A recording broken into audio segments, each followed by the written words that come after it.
In this video, I will show you how to set up Bria Solo on your mobile phone with your VoIP.ms account. Once fully set up, you will be able to make and receive calls. Bria Solo is a widely used soft phone that is available on Android and iOS. Check out the links in the description box below if you currently don't have it installed on your mobile. For the purpose of this video, I will show you how to do it with an Android. To get started, head to www.counterpath.com and click on Start My Free Trial on the upper right of the page. Then, proceed on pressing Choose My Plan, select Bria Solo, and click the Start a Free 21-Day Trial button down the page. You will then need to create an account with Bria. Enter your email address, set a password containing at least one capital letter, one number, and being at least 8 characters long, then your first and last name. You will then be asked to accept Bria's terms of service, and you will be able to proceed on creating your account. You will then be greeted with a pop-up to configure your account. Proceed by clicking Set up a voice account, and then selecting the first option, Configure SIP Settings. You will need to configure each option as follows.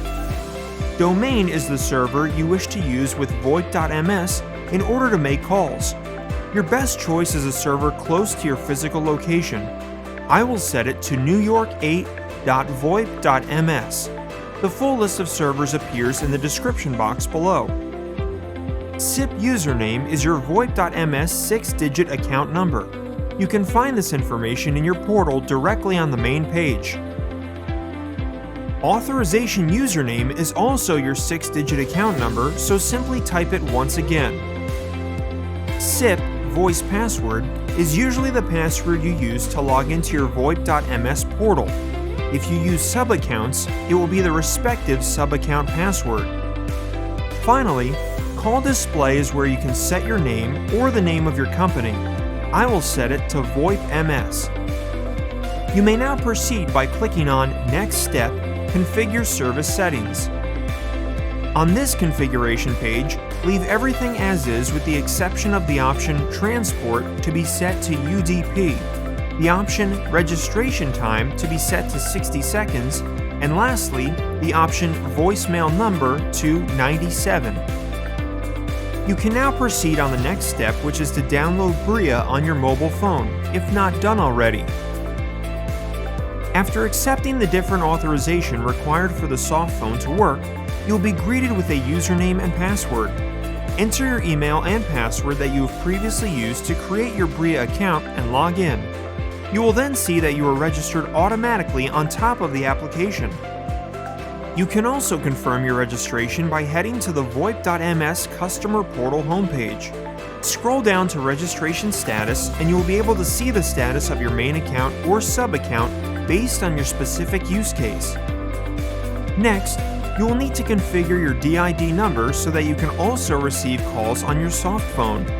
Head to your VoIP.ms customer portal, DID numbers, manage DIDs, and then edit the number of your choice. By default, your routing settings will be set to SIP/IAX and to main account. This can be changed if you wish to route calls to a sub-account, ring group, or more. Here, I will leave it as is. Scroll down to DID Point of Presence and select the server you have registered your soft phone to. In my case, I had it set up to New York 8. Once done, head all the way down and apply the changes. Now that you have everything fully configured, let's do a quick test. I will make a call to the VoIP.ms toll-free line and make sure it connects. And there we go. Thank you for calling VoIP.ms. For service in English, press 1 now. And this is how you can make and receive calls with Bria Solo and VoIP.ms. Let us know if you have any questions. Thanks.